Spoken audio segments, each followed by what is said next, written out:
हाँ तो दोस्तों, तो चलिए हम लोगों ने पिछले क्लास में क्या क्या देख लिया था। हमने पिछले क्लास में प्रॉपर्टीज़ ऑफ फ्लूइड चालू किया था, जहाँ पे हमने प्रॉपर्टीज़ के बारे में देखा था कि डेंसिटी क्या होता है, ठीक है, और स्पेसिफिक वेट क्या होता है, स्पेसिफिक वॉल्यूम क्या होता है, स्पेसिफिक ग्रेविटी क्या होता है, ये सब जाना था, ठीक है। फिर हम लोगों ने उसके बाद क्या देखा था, उसके बाद हमने सबका फॉर्मूला देखा था, फिर एक सवाल भी किए थे अच्छे से, ठीक है। तो चलिए आज कल हमने 2 सवाल भी दिया था बनाने को, question number 2 and question number 3 दिए थे। अगर इसका सॉल्यूशन हो गया है तो आंसर मिलाइएगा, और नहीं हुआ तो हम अभी करा देते हैं। तो क्वेश्चन नंबर 2 क्या बोलता है वो ध्यान से पढ़िए। क्वेश्चन नंबर 2 बोलता है कि कैलकुलेट करना है हमको। क्या कैलकुलेट करना है? स्पेसिफिक वेट कैलकुलेट करना है। क्या कैलकुलेट करना है? Specific weight. यहाँ पे अगर हम देख सकते हैं तो यहाँ पे हमको दे रखा है, क्या दे रखा है कि हमको कैलकुलेट, देखिए कैलकुलेट स्पेसिफिक वेट। क्या कैलकुलेट करना है? स्पेसिफिक वेट कैलकुलेट करना है, और मास डेंसिटी कैलकुलेट करना है, और स्पेसिफिक वॉल्यूम कैलकुलेट करना है, एंड स्पेसिफिक ग्रेविटी कैलकुलेट करना है ऑफ लिक्विड, जिसका वॉल्यूम हमको 4 मीटर क्यूब है एंड वेइंग 29.43 किलोमीटर है। तो हमने सवाल सबसे पहले इसमें नोट डाउन करेंगे क्या क्या दिया रखा है, वो हम लिख लेते हैं। सबसे पहले हमारे पास दे रखा है क्वेश्चन में, क्या दे रखा है कि वॉल्यूम दे रखा है 4 metre cube, volume is equal to 4 metre cube, and उसके बाद क्या दे रखा है, वेट दे रखा है 29.43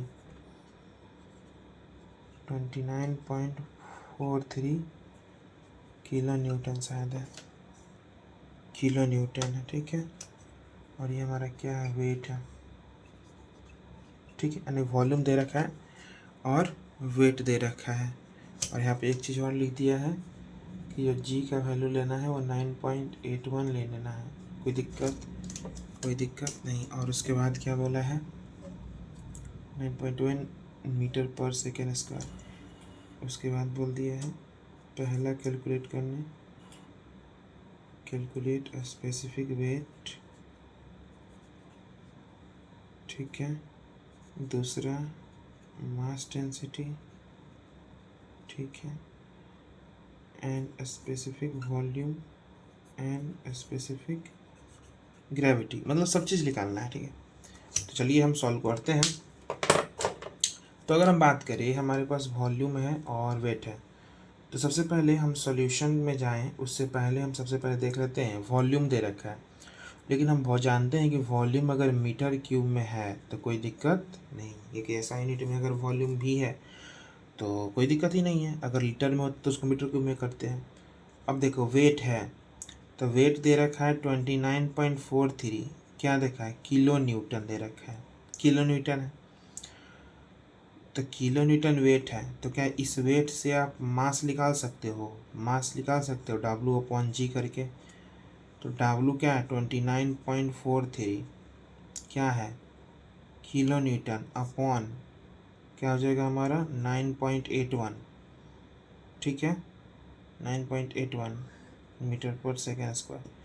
तो अगर इसको यहाँ पे देखोगे तो यहाँ से आपको मास निकल जाएगा, आपको यहाँ से क्या निकल जाएगा, मास निकल जाएगा। तो यहाँ पे देख सकते हैं 29.43 डिवाइड 9.81 यानी 3। तो 3 क्या है, 3 किलो न्यूटन में आएगा।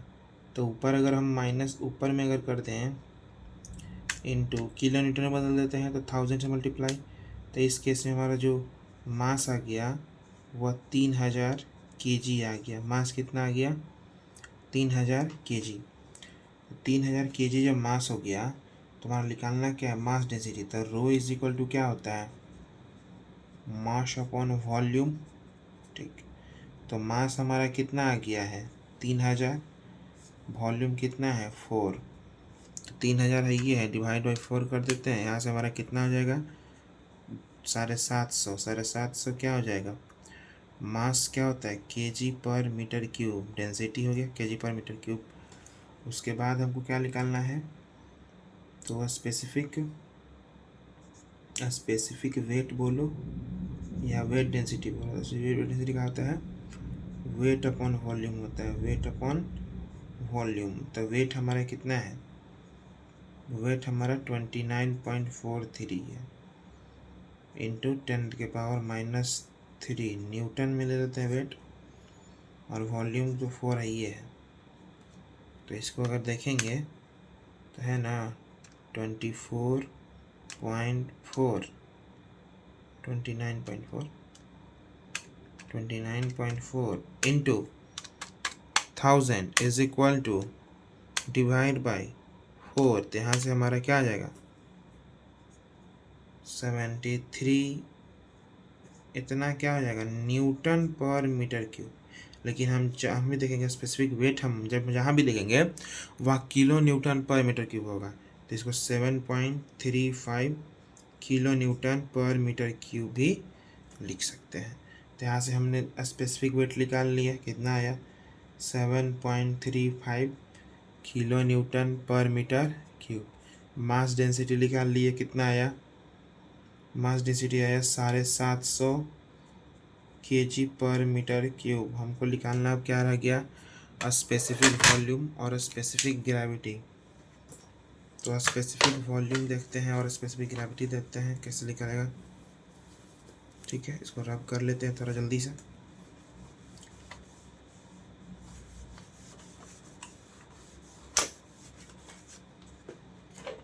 तो स्पेसिफिक वॉल्यूम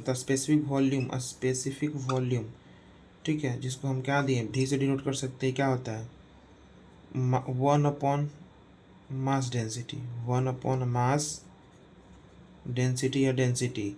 तो 1 अपॉन डेंसिटी के ऊपर क्या होता है, डेंसिटी के जगह पे लिख सकते हैं मास अपॉन वॉल्यूम। तो वॉल्यूम ऊपर चला जाएगा, वॉल्यूम अपॉन मास ऐसे कर सकते हैं, या 1 अपॉन मास डेंसिटी। तो 1 अपॉन मास डेंसिटी 750 ऐसे कर दो, या ऐसे नहीं करना है तो वॉल्यूम हमको 4 मालूम है और मास हम निकाल ही दिए थे। कितना मास हमारा आया था 3000 आया था शुरुआत में 3000। तो इस दोनों से आंसर देखते हैं क्या सही आता है गलत आता है, सेम ही आएगा। 1 डिवाइड बाई 750, 1 डिवाइड बाई 750, तो कितना आ जाएगा 1.11 इंटू 1.33 बोलो 33 इंटू 10⁻³ और इधर भी देखेंगे 4 divide by 3000 then gives equal to same, या 1.33 इंटू 10⁻³ और स्पेसिफिक वॉल्यूम क्या होता है मीटर क्यूब बाई केजी। तो स्पेसिफिक वॉल्यूम में निकालेंगे, स्पेसिफिक वॉल्यूम किसके बराबर आया 1.33 इंटू 10⁻³ के। तो अब क्या निकालना रह गया, अब निकालना रह गया हमको स्पेसिफिक ग्रेविटी। और आप जानते हैं कि स्पेसिफिक ग्रेविटी क्या होता है, स्पेसिफिक ग्रेविटी, उसका स्पेसिफिक ग्रेविटी क्या होता है समझ आइए हमको। तो स्पेसिफिक ग्रेविटी जिसको हम क्या बोलते हैं जी से भी डिनोट करते हैं, तो ये होता है मास डेंसिटी या weight density, mass density of substance upon mass density of water. तो मास डेंसिटी ऑफ सबस्टेंस कितना हमारा निकल के आया है 750, और अपन जानते हैं कि वाटर का क्या होता है मास डेंसिटी 1000। तो यहाँ से 0.75 जी का वैल्यू आ जाएगा, जी का वैल्यू कितना आ जाएगा 0.75।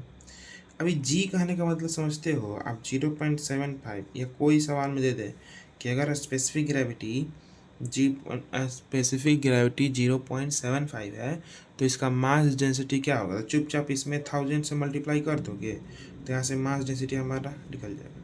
वैसे ही मरकरी के केस में ही ना होता है, आपको बोल देता है कि स्पेसिफिक ग्रेविटी जो मरकरी का है 13.6 है, तो इसका मास देखा ज्ञात कीजिए। तो इसमें 13.6 में 1000 से मल्टीप्लाई करके 13600 kg पर मीटर क्यूब हम लान देते हैं। ठीक है, तो हमने सवाल कर लिया। ठीक है, इसका आंसर मिला लेते हैं सबसे पहले, क्या हमने सही किया है कि गलत। चलिए, तो देखिए यहाँ पे हमने निकाला, क्या निकाला है, सेम यहाँ पे देख सकते हो स्पेसिफिक वेट क्या है, स्पेसिफिक वेट यहाँ पे दे रखा है। ठीक है, तो specific weight is equal to क्या है, वेट अपॉन वॉल्यूम। तो वेट अपॉन वॉल्यूम क्या है, वेट दे रखा है, वेट तो पहले ही दे रखा था, स्पेसिफिक वेट निकाल देते हैं वेट अपॉन वॉल्यूम करके। तो यहाँ पे 7.3 आया था, 7.357। ठीक है, और मास डेंसिटी यहाँ पे 750 kg, 750 kg।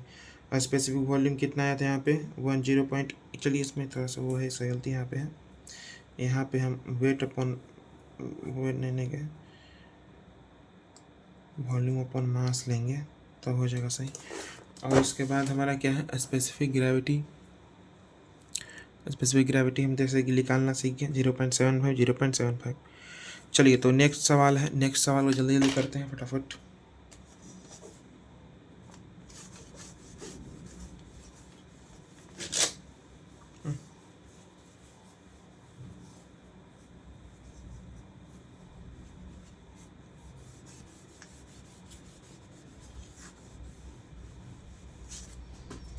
देखिए नेक्स्ट सवाल में क्या बोलता है वो समझते हैं। नेक्स्ट सवाल में दिया हुआ है जी, दिया हुआ है जी कितना दिया हुआ है 0.7, जी हमारा दे रखा है, जी दे रखा है 0.7। देखिए क्या दे रखा है सवाल में, हमारे सवाल में दे रखा है जी इज इक्वल टू 0.7। ठीक है, तो हमको फाइंड क्या क्या करना है, इधर लिख लेते हैं फाइंड मास डेंसिटी या सिंपल डेंसिटी कर दो। ठीक है, स्पेसिफिक वेट यानी कि गामा। ठीक है, ई जब ज्ञात कर लोगे तो उसके बाद निकालना है मास एंड वेट, वेट को डब्ल्यू से किसका, ऑफ किसका 10 लीटर्स ऑफ लिक्विड का। ठीक है, कोई दिक्कत नहीं। तो देखो जैसे ही आप सवाल देखोगे, सवाल देखोगे और इसका सल्यूशन अगर हम करने जाएं तो हमारे पास क्या मालूम है, जी मालूम है, हम बस हमारे पास क्या दिया हुआ है, बस जी दे रखा है। तो जी का आप जानते हो क्या मतलब होता है, आप फॉर्मूला तो जानते हो, जी इक्वल टू क्या होता है, mass density of substance upon mass density of water. तो बताइए जी दे रखा है 0.7 और आप ऊपर में हो जाएगा मास डेंसिटी ऑफ सबस्टांस और नीचे में हो जाएगा 1000। तो यहाँ से आप मास डेंसिटी निकाल सकते हो, मास डेंसिटी जो कि रो हो जाएगा, रो कितना हो जाएगा 0.7 इंटू 1000 यानी कि 700 kg पर मीटर क्यूब। यानी पहला तो निकल गया, कितना आ गया 700 kg पर मीटर क्यूब, तो यह तो रो आ गया। तो दूसरा अब हम जानते थे gamma is equal to rho into G, पढ़ाए ही थे। तो रो हमारा निकल के आ गया है 700, जी हमारा 9.81। तो 700 इंटू 9.81 कितना होता है 700 इंटू 9.81 हमारा आ गया 6867 न्यूटन। ठीक है, पर मीटर क्यूब, या इसको ऐसे नहीं लिखना है तो 6.867 किलो न्यूटन पर मीटर क्यूब लिख सकते हैं। जैसे गामा का भी निकल गया 6867 न्यूटन पर मीटर क्यूब, कोई दिक्कत नहीं। इसके बाद जब हमारा निकल गया तो उसके बाद हमको क्या निकालने के लिए बोल रहा है, mass and weight, mass and weight of 10 litre of liquid. अब यहाँ ध्यान से देख लिए, हमको तो जो वह सबस्टांस था उस सबस्टांस का डेंसिटी निकल गया है, उस सबस्टांस का डेंसिटी हमको मालूम चल गया है कि वह जो सबस्टांस है वह 700 kg पर मीटर क्यूब वाला सबस्टांस है। तो आप तो जानते हो डेंसिटी इज इक्वल टू क्या हो जाता है, मास अपॉन वॉल्यूम। ठीक है, आपको मास निकालना है, क्या निकालना है, मास निकालना है, कितने वॉल्यूम का 10 लीटर का। तो बताइए 10 लीटर में कितना मीटर क्यूब, चूँकि 1 लीटर में 10⁻³ मीटर क्यूब, तो 10 लीटर में 10⁻³ लीटर इंटू 10 इंटू 10, ठीक है, इंटू 10 हो जाएगा। तो यहाँ से देखिए, तो मास हमको निकालना है, वॉल्यूम हमने ले रखा है, इतना ले लिया क्योंकि दे दिया है 10 लीटर, और डेंसिटी हमने अभी भी फाइंड किया है कितना, 700 kg पर मीटर क्यूब। मल्टीप्लाई कर देंगे तो मास इज इक्वल टू आ जाएगा 700 इंटू 10⁻³ इंटू 10। तो जब इसको काट करेंगे तो कितना आ जाएगा, 2 शून्य और 1 कर लेते, इस पर ही कर लेते हैं, कैलकुलेटर पे टेंशन क्या लेना है। 700 है, इंटू है 10⁻³ इंटू 10, 7 kg। कितना आ जाएगा, 7 kg वजन आ जाएगा। यानी कि 10 लीटर ऑफ लिक्विड का मास कितना आ गया, 7 kg। तो हम तो जानते ही हैं वेट इज इक्वल टू क्या होता है, mg। तो मास है 7 और g है 9.81, तो हम मल्टीप्लाई कर देते हैं 9.81 से, तो कितना आ गया, 68.67। तो 68.67 क्या आ गया, हमारा न्यूटन में आ गया वेट, न्यूटन में हमारा आ गया वेट। चलिए यहाँ तक हम लोग निकाल लिए, कोई दिक्कत नहीं है। चलिए तो इसको थोड़ा सा हम मिटा लेते हैं। हाँ, तो हमने देख लिया कैसे न्यूमेरिकल हमने सॉल्व किया, ऐसे ही न्यूमेरिकल सॉल्व करते जाना है। तो चलिए नेक्स्ट टॉपिक हमारा है विस्कोसिटी। नेक्स्ट टॉपिक क्या है हमारा, विस्कोसिटी। इसको अच्छे से समझते हैं। तो बताइए विस्कोसिटी क्या होता है, विस्कोसिटी क्या है। तो viscosity is the property of fluid.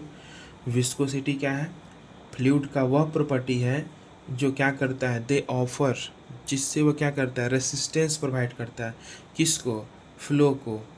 यानी अगर कोई फ्लूइड फ्लो कर रहा है तो उसको क्या करेगा, फ्लो होने से रोकेगा।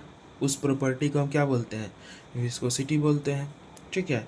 यानी कि it is the property of fluid by which they offer resistance to flow, या उसको बोल सकते हैं किसको रेसिस्ट कर रहे हैं, फ्लो को, या किसको रेसिस्ट कर रहा है, शियर या एंगुलर डिफॉर्मेशन को रेसिस्ट कर रहा है। यानी शियर एंड एंगुलर डिफॉर्मेशन नहीं होने देना चाहता है। उस प्रॉपर्टी को हम क्या बोलते हैं, विस्कोसिटी। यानी viscosity is the property of fluid by which they offer resistance to flow और शियर एंड एंगुलर डिफॉर्मेशन, ठीक है। अब देखिए, this is primarily due to cohesion liquid. और यह विस्कोसिटी होता क्यों है, तो अगर हम विस्कोसिटी की बात करें, तो अगर हम लिक्विड की बात करें, तो लिक्विड के जो पार्टिकल होते हैं वो आपस में क्या होते हैं, क्लोज होते हैं, वापस में क्या होते हैं, बहुत नज़दीक होते हैं। तो सेम पार्टिकल के कारण इसके बीच का जो कोहेसिव फोर्स होता है, वो लिक्विड का जो कोहेसिव फोर्स होता है वो बहुत मजबूत होता है, एक दूसरे से अच्छे से बाइंड होते हैं। तो उसके कारण से क्या होता है, लिक्विड में विस्कोसिटी डेवलप होता है। क्योंकि जब फ्लो करेगा हमारा फ्लूइड, तो जो आगे जो बहता हुआ पानी है, तो आगे वाला जो पानी का जो पार्टिकल है वो क्या होगा, पीछे के द्वारा रोका जाएगा। जैसे जैसे आगे बढ़ेगा पीछे उसको रोकते रहेगा, क्योंकि दोनों का जो फोर्स ऑफ अट्रैक्शन है वो कोहेसिव फोर्स के कारण बहुत ज़्यादा है, ठीक है। और वैसे ही इस कारण से हमारा क्या होता है, विस्कोसिटी होता है। और जो गैस के में मॉलिक्यूलर मोमेंटम ट्रांसफ़र के कारण पे विस्कोसिटी होता है। अगर गैस ट्रेवल कर रहा है कहीं पे, तो आपस में टकरा गया चलते चलते, तो उसके कारण से उसकी क्या होती है, रफ्तार में कमी आती है, तो उसको बोलते हैं विस्कोसिटी ही बोलते हैं उसको, ठीक है। अब देखो, अब कहने का मतलब है कि the layer closest to boundary have zero velocity. और एकदम बाउंड्री पे, ठीक है, एकदम बाउंड्री पे नीचे में एकदम, जहाँ पे समझिए कि एट द बॉटम लेवल, समुद्र का बॉटम मान के चलिए, या कहीं भी फ्लूइड फ्लो कर रहा है, तो फ्लूइड फ्लो का जो बॉटम हो गया वहाँ पे क्या होता है, हमारा वेलोसिटी ज़ीरो होता है। क्या होता है, वेलोसिटी ज़ीरो बोल दीजिए, या जिस अथी से प्लेट चल रहा है वो बोल दीजिए, ठीक है। कहने का मतलब मेरा यही है, अभी तक हमने यही समझाया कि हमारा जो रेसिस्टेंस अथी क्या होता है, क्या हमने समझाया, हमने पढ़ाया विस्कोसिटी। क्या पढ़ाया, विस्कोसिटी। तो विस्कोसिटी क्या है, एक प्रकार क्या है, यह रुकावट पैदा करता है। रुकावट कब पैदा करेगा, जब हमारा फ्लूइड फ्लो होगा। जब फ्लूइड हमारा फ्लो होगा तो उसको रोकेगा, ठीक है। तो मान लेते हैं कि क्या यह हमारा प्लेट है, तो इस प्लेट पे हमारा फ्लूइड ऐसे फ्लो कर रहा है, क्या कर रहा है, फ्लूइड हमारा फ्लो कर रहा है। तो जब से जो नीचे सबसे नज़दीक होगा प्लेट के, प्लेट तो हमारा फिक्स है, तो प्लेट का तो रिलेटिव मोशन 0 है, तो प्लेट के साथ जो पार्टिकल कनेक्टेड है इसका भी क्या हो जाएगा, यह भी इसका यह भी 0 हो जाएगा u, यानी ये भी इसका भी वेलोसिटी 0 हो जाएगा। और जैसे जैसे ऊपर जाएंगे तो हमारा क्या होते रहता है, ऐसे ग्राफ बन जाता है, जैसे जैसे ऊपर जाएंगे हमारा विस्कोसिटी कमता जाएगा। ठीक है, तो यहाँ तक हमने विस्कोसिटी के बारे में पढ़ा। ठीक है, अब देखिए विस्कोसिटी जो होता है वो 2 प्रकार से बांटा गया है। विस्कोसिटी 2 प्रकार का होता है, एक होता है काइनेमेटिक विस्कोसिटी, एक होता है डायनेमिक विस्कोसिटी। ठीक है, विस्कोसिटी 2 प्रकार का है। पहले काइनेमेटिक विस्कोसिटी, जिसको हम बोलते हैं न्यू से दिखाते हैं, काइनेमेटिक विस्कोसिटी को न्यू से, और डायनेमिक विस्कोसिटी बोलो या सिंपली इसको आप एब्सोल्यूट विस्कोसिटी बोल सकते हो, उसका मतलब होता है म्यू से दिखाते हैं। तो देखो न्यूटन्स का लॉ है, न्यूटन्स का लॉ क्या बोलता है वो समझते हैं। तो न्यूटन्स लॉ बोलता है, वो समझते हैं न्यूटन्स का लॉ क्या बोलता है। सबसे पहले देख लीजिए यहाँ पे, तो न्यूटन्स का लॉ समझने से पहले आपको समझना होगा फ्लूइड आखिर फ्लो करता कैसे है। तो फ्लूइड फ्लो कैसे करता है वो समझते हैं।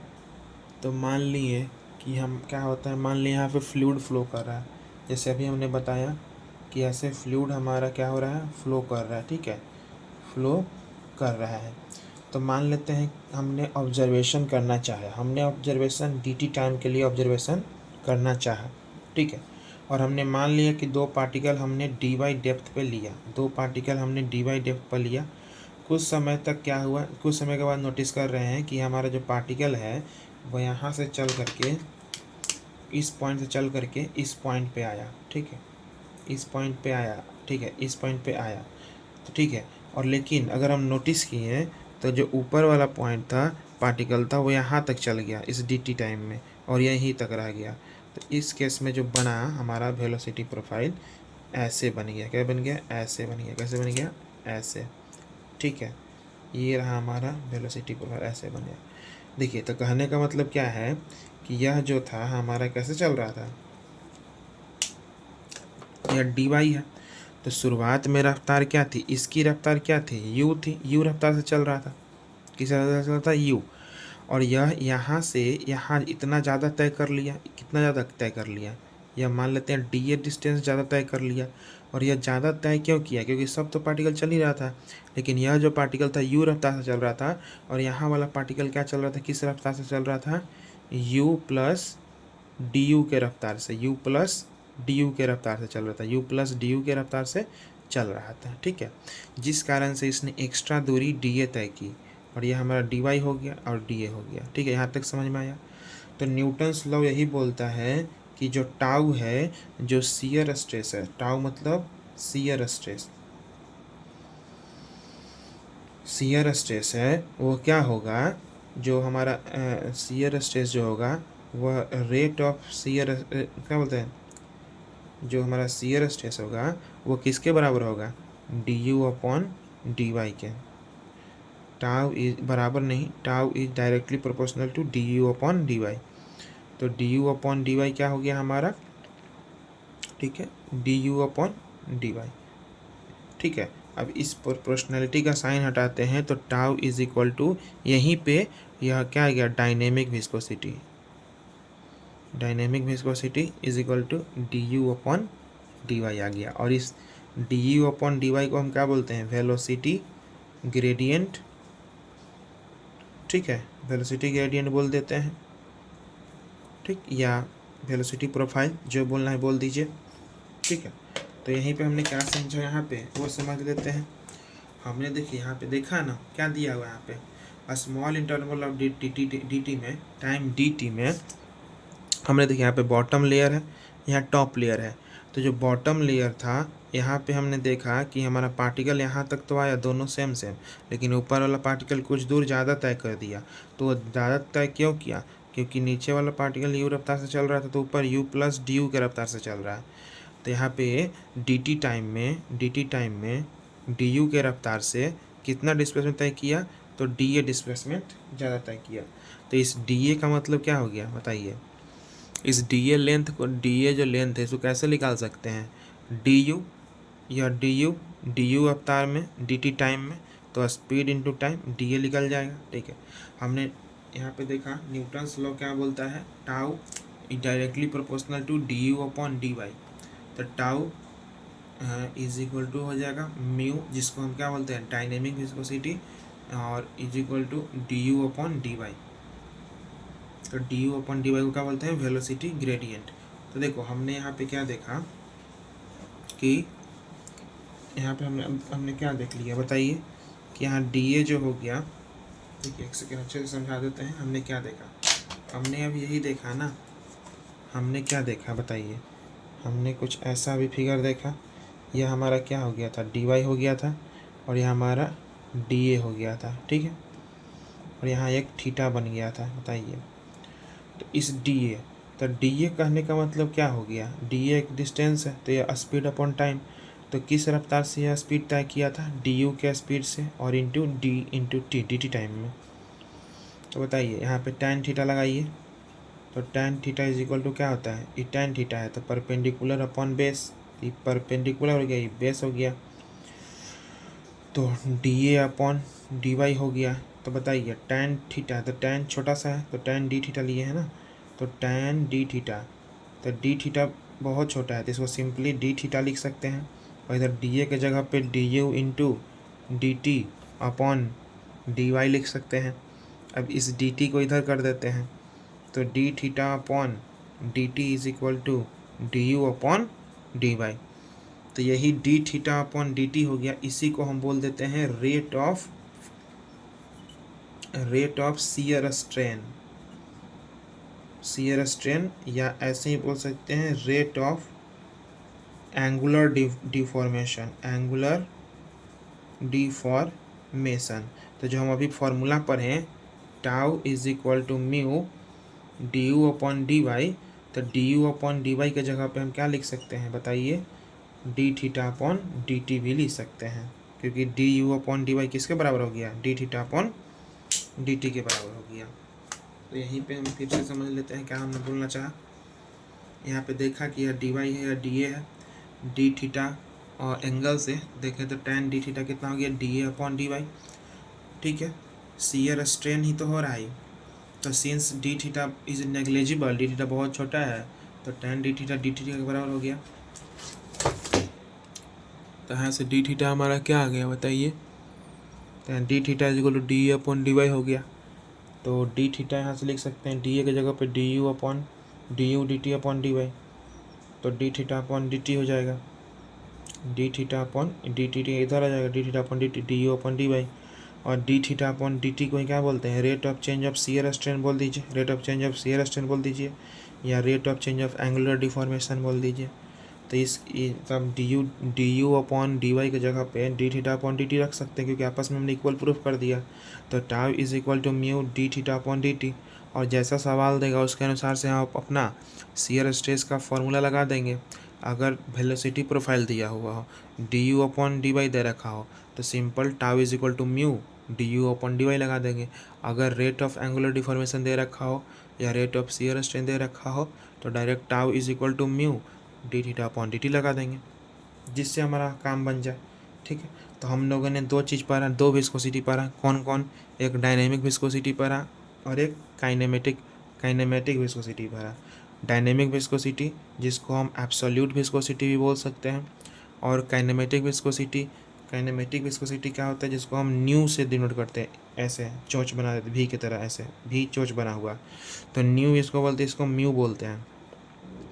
ठीक है, और जो काइनेमेटिक विस्कोसिटी होता है, काइनेमेटिक नाम से पता चल रहा है कि यह रिलेटेड मोशन से रिलेटेड है। तो काइनेमेटिक विस्कोसिटी जो होता है वो डायनेमिक विस्कोसिटी अपॉन डेंसिटी होता है। डायनेमिक विस्कोसिटी जिसको म्यू बोलते हैं अपॉन डेंसिटी रो। ठीक है, अगर हम डायनेमिक विस्कोसिटी या एब्सोल्यूट विस्कोसिटी की बात करें तो इसका एसआई यूनिट होता है म्यू का, mu is equal to newton second पर मीटर स्क्वायर, और इसका CGS यूनिट होता है डाइन सेकेंड पर सेंटीमीटर स्क्वायर, और इसका CGS यूनिट हो गया, इसको आप पॉइज भी बोलते हैं। डायनेमिक विस्कोसिटी के CGS यूनिट को आप सिंपली पॉइज बोल सकते हैं या डाइन सेकेंड पर सेंटीमीटर स्क्वायर बोल सकते हैं। और एक चीज़ और है, 1 poise is equal to 0.1 newton second पर मीटर स्क्वायर। इसका डायमेंशन फार्मूला हो गया डायनेमिक विस्कोसिटी का ML-1 और T-1। और काइनेमेटिक विस्कोसिटी का SI यूनिट हो गया मीटर स्क्वायर पर सेकेंड। ठीक है, देखो यहाँ पे काइनेमेटिक रिलेटेड किस, काइनेटिक मतलब होता है मोशन, और मोशन का तो आपको यूनिट मालूम है मीटर पर सेकेंड। तो यहाँ पे काइनेमेटिक विस्कोसिटी का क्या हो जाएगा, याद करने का है तो मीटर स्क्वायर पर सेकेंड हो जाता है। क्या हो जाता है, मीटर स्क्वायर पर सेकेंड। CGS यूनिट स्टोक होता है। एक स्टॉक में 10⁻⁻⁴। देखो एक स्टॉक किसके बराबर हो जाएगा, सेंटीमीटर स्क्वायर पर सेकेंड का ही तो मतलब होता है 1 स्टॉक। तो 1 स्टॉक किसके बराबर हो जाएगा, 10⁻⁻⁴ मीटर स्क्वायर पर सेकेंड। और इसका डायमेंशन फार्मूला कितना हो जाएगा, L/T-1। तो देखिए ऐसे तो हमने बता दिया, अब इसको समझ लेते हैं अच्छे से, बहुत अच्छे से समझाते हैं, बहुत प्यार से समझिए। हाँ, तो इस डायनेमिक विस्कोसिटी और काइनेमेटिक विस्कोसिटी को अच्छे से समझते हैं क्योंकि बहुत इम्पॉर्टेंट है। तो पहला हमने पढ़ा डायनेमिक विस्कोसिटी बोलो या इसको क्या बोलो, एब्सोल्यूट विस्कोसिटी या सिंपल आपको विस्कोसिटी। ठीक है, कुछ भी सिंपल विस्कोसिटी भी दे सकते हैं। तो हमने हमने पहला फार्मूला पढ़ा कि tau is equal to mu du/dy पढ़ा। ध्यान से समझिए, कहाँ से SI यूनिट हम इसका निकाल देंगे, कहाँ से इसका डायमेंशन फार्मूला निकाल देंगे, कहाँ से CGS, सब निकल जाएगा आराम से। देखिए ये क्या हो गया, shear stress is equal to mu, जिसको हम डायनेमिक विस्कोसिटी इसी को तो बोलते हैं, du/dy। तो यहाँ से हमको म्यू के बारे में पता करना है, तो क्या करते हैं, बाकी सबको इधर भेज देते हैं। तो टाउ अपॉन क्या हो जाएगा, du/dy। ठीक है, यही हो जाएगा। ठीक है, यानी du/dy। तो इसका मतलब क्या हो गया, टाउ du पर dy नीचे से ऊपर चला जाएगा, dy हो गया। तो ऐसा यूनिट हम जानते ही हैं। टाउ एक प्रकार का क्या है, स्ट्रेस है। स्ट्रेस का क्या होता है, न्यूटन पर मीटर स्क्वायर ऐसा यूनिट। और du एक प्रकार क्या है, वेलोसिटी है। वेलोसिटी क्या होता है, मीटर पर सेकेंड, मीटर नीचे सेकेंड ऊपर। और dy एक प्रकार का क्या है, डिस्टेंस है। डिस्टेंस को किस में नापते हैं, मीटर में। तो मीटर से मीटर गया, ख़त्म। तो यहाँ से क्या आ गया, न्यूटन सेकेंड पर मीटर स्क्वायर। तो यही तो बताएं, इसका SI यूनिट क्या बता दिए, न्यूटन सेकेंड पर मीटर स्क्वायर। न्यूटन सेकेंड पर मीटर स्क्वायर, या ऐसे नहीं बोलना है तो न्यूटन पर मीटर स्क्वायर क्या बोलते हैं, पास्कल ही तो बोलते हैं, तो पास्कल सेकेंड बोल दीजिए। तो डायनेमिक विस्कोसिटी का SI यूनिट क्या हो जाएगा, पास्कल सेकेंड, ऐसे ही बोल सकते हैं। अब बताइए, हमने बताया CGS यूनिट, तो CGS यूनिट क्या बताया था कि 1 न्यूटन जो होता है वह डाइन के बराबर होता है। कितने डाइन के बराबर होता है, 10⁵ ठीक है, तो 10⁵ डाइन। ठीक है, और सेकेंड का सेकेंड, और मीटर स्क्वायर क्या हो जाएगा, तो मीटर को हम क्या होता है, सेंटीमीटर में। तो 1 मीटर में कितना होता है, 100 सेंटीमीटर। तो 100 यहाँ क्या हो जाएगा, 100 सेंटीमीटर का स्क्वायर। तो यहाँ हो जाएगा 10⁴ सेंटीमीटर का स्क्वायर। और 10⁴ से कट गया ई, तो ऊपर बच गया 10। और डाइन सेकेंड पर सेंटीमीटर स्क्वायर, इसी को तो बोलते हैं पॉइज। और इधर हम किसको कन्वर्ट किए, इसमें हम कन्वर्ट किए 1 न्यूटन सेकेंड पर मीटर स्क्वायर को, ऐसे कन्वर्ट कर रहे हैं। तो यहाँ से हम बोल सकते हैं, क्या बोल सकते हैं कि 1 न्यूटन सेकेंड पर मीटर स्क्वायर किसके बराबर हो गया, 10 पॉइज के। ऐसा बोल सकते कि नहीं बोल सकते, बिल्कुल बोल सकते थे, कैसे बोल सकते हैं।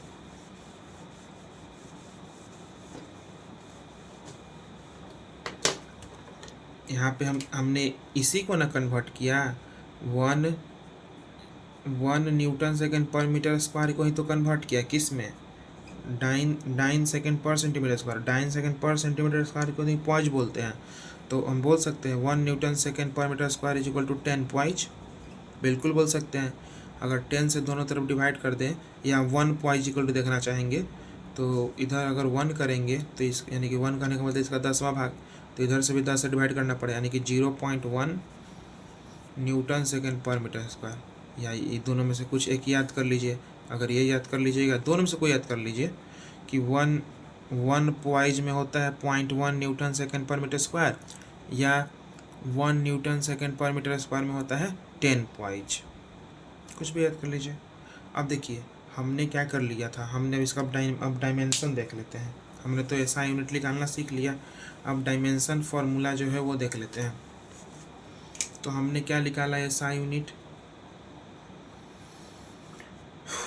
न्यूटन मीटर स्क्वायर पर न्यूटन सेकेंड पर मीटर स्क्वायर।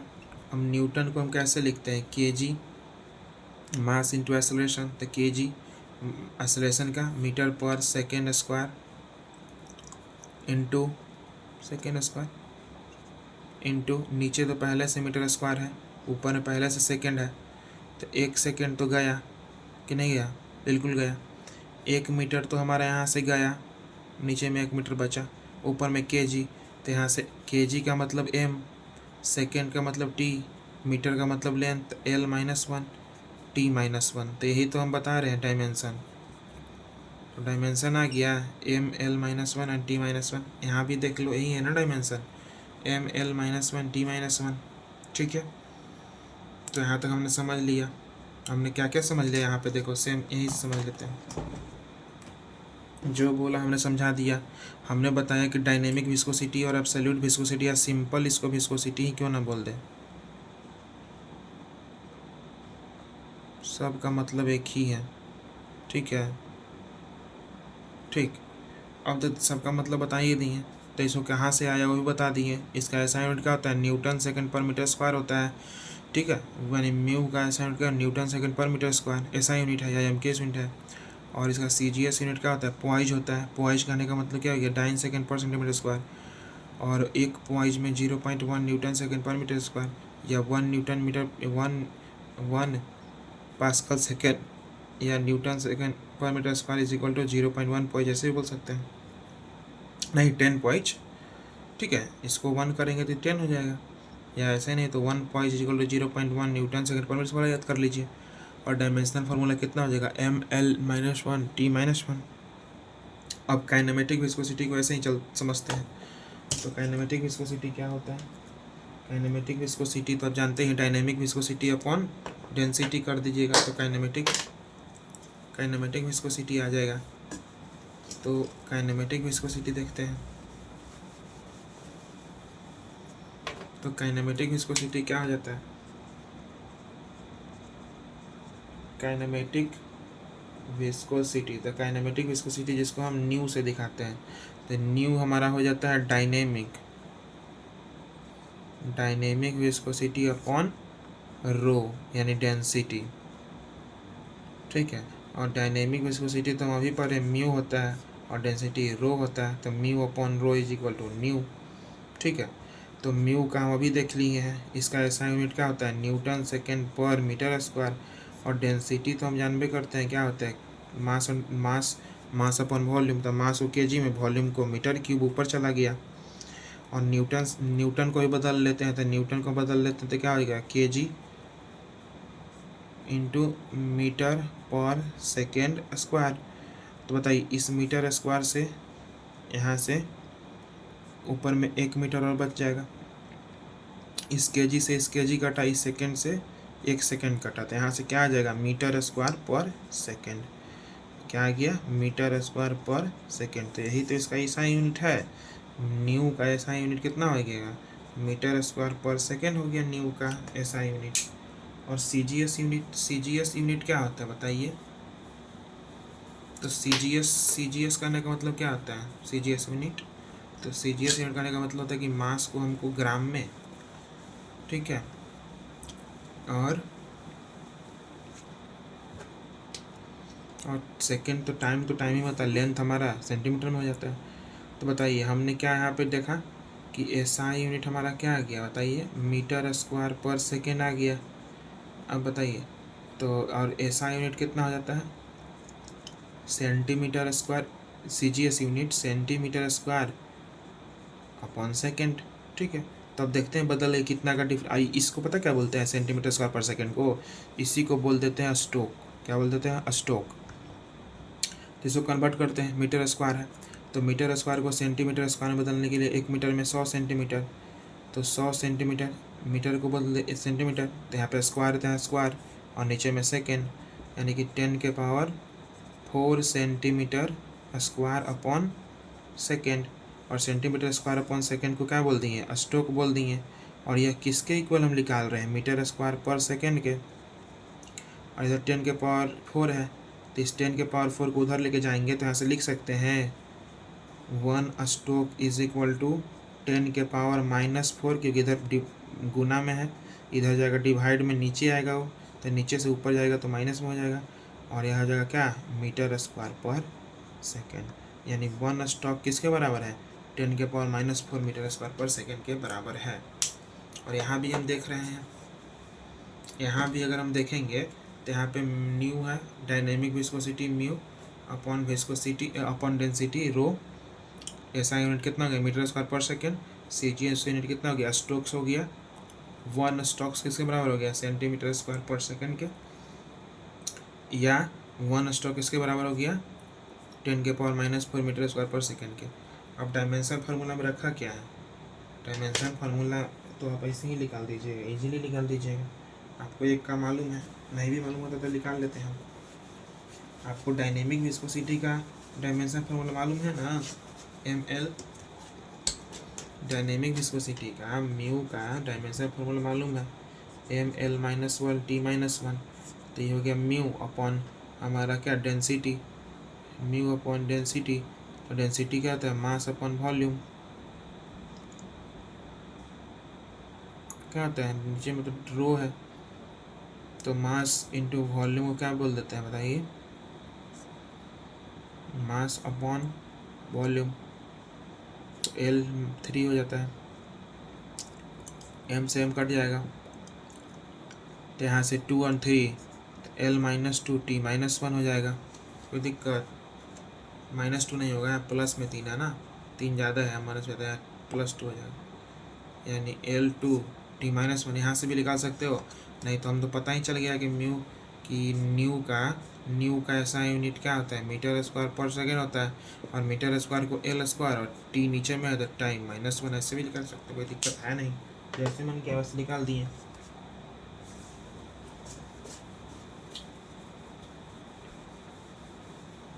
तो यहाँ हमने डायमेंशनल फार्मूला भी देख लिया, ठीक है। अब उसके बाद न्यूमेरिकल है, न्यूमेरिकल देख लेते हैं। तो देखिए यहाँ पे पढ़िए हमको क्या निकालना है और क्या दिया हुआ है। यहाँ पे हमको विस्कोसिटी ऑफ वाटर दे रखा है, कितना? 0.01 पॉइज दे रखा है।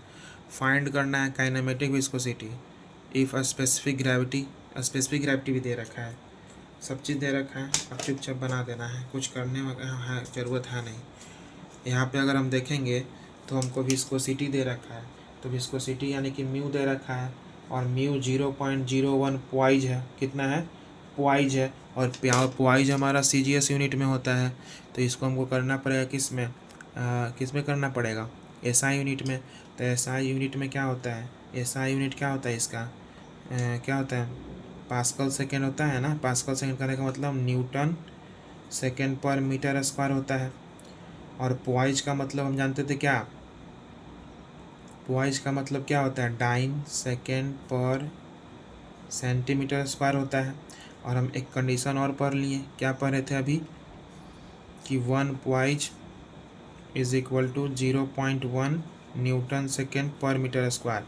तो हमको पॉइज में दे रखा है, हमको न्यूटन सेकेंड पर मीटर स्क्वायर में करना है। तो देखिए जब 1 पॉइज है तो 0.1 है, यहाँ पे 0.01 पॉइज है, तो 0.01 कैसे बना होगा? जब इसमें 100 से डिवाइड किए होंगे, तो 0.1 में भी जब 100 से डिवाइड करेंगे तो हमारा काम बन जाएगा। तो इसमें जब 100 से डिवाइड करेंगे तो क्या आ जाएगा? 0.001 हो जाएगा। तो इस पॉइज को हम क्या लिख सकते हैं बताइए? 0.001। अब पॉइज हमारा काम हो गया, पॉइज का। हमारा पॉइज किस में कन्वर्ट हो गया? न्यूटन सेकेंड पर मीटर स्क्वायर में कन्वर्ट हो गया। इसमें कन्वर्ट हो गया न्यूटन सेकेंड पर मीटर स्क्वायर में कन्वर्ट हो गया। अब आगे से जब भी आपको पॉइज में दे रखेगा, जब भी आपको डायनेमिक विस्कोसिटी पॉइज में दे रखेगा, सिंपली आप उसको क्या कर दीजिएगा, डिवाइड कर दीजिएगा, डिवाइड बाई 10। आप 10 से डिवाइड कर दीजिएगा ना, इसमें 10 से डिवाइड कर दीजिएगा तो आपका न्यूटन सेकेंड पर मीटर स्क्वायर में आ जाएगा। तो आपको म्यू मालूम चला गया।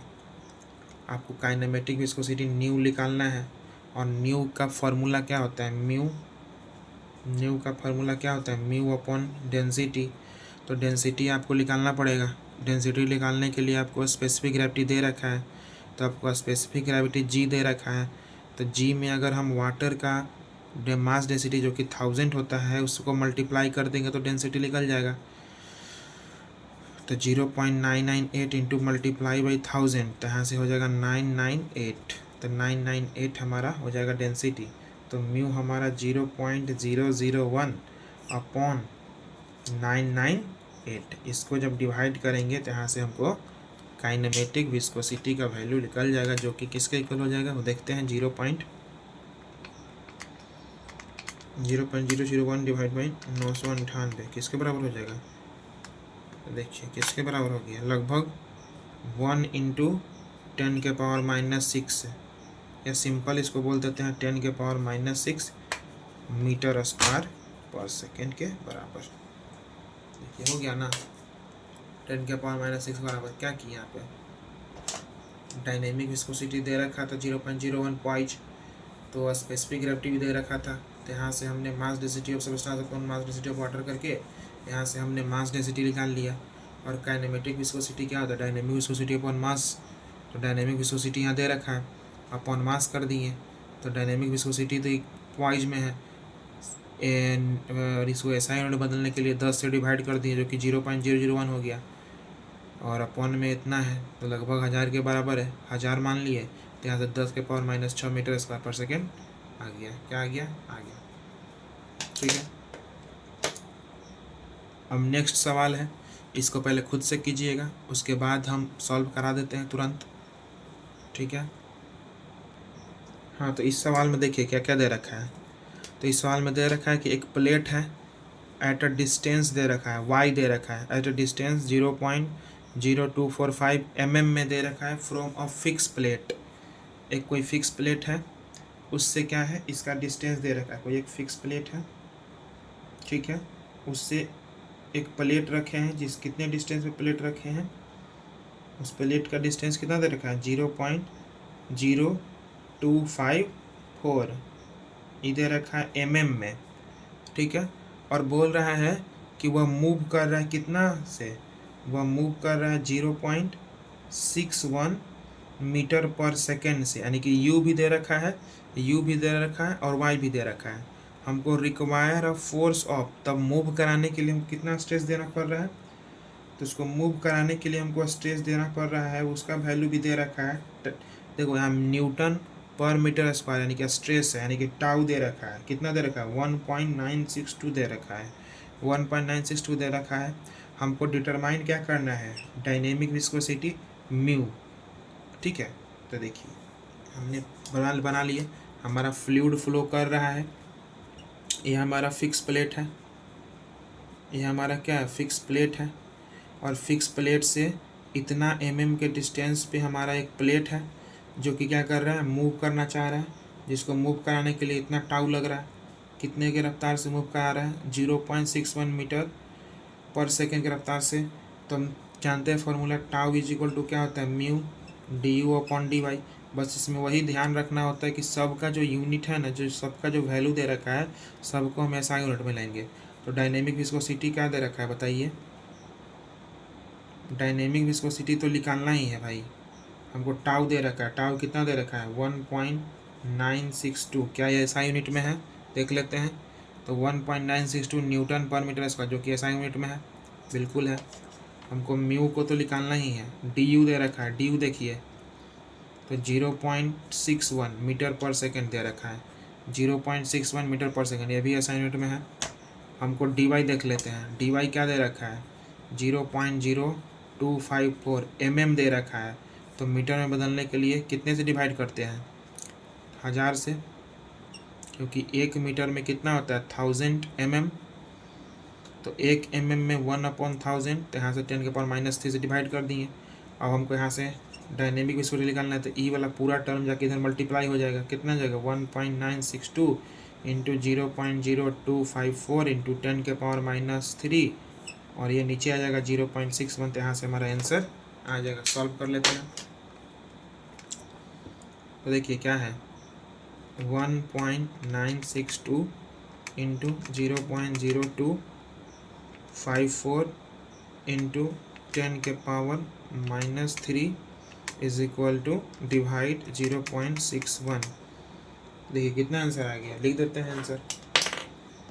आंसर आ गया 8.169 इंटू 10⁻⁵ किस में आएगा न्यूटन सेकेंड पर मीटर स्क्वायर। आंसर मिला लेते हैं आंसर, क्या सही है हम। तो देखिए 8.169 है, तो यहाँ पे 8.17 है, लगभग अप्रॉक्स वही तो है, 6 से 7 हो जाएगा। ठीक है, यहाँ तक समझ में आया अच्छे से। तो आज यहीं पे एंड करते हैं, बाकी हम नेक्स्ट क्लास में कर लेंगे। Goodbye and all the best for your future.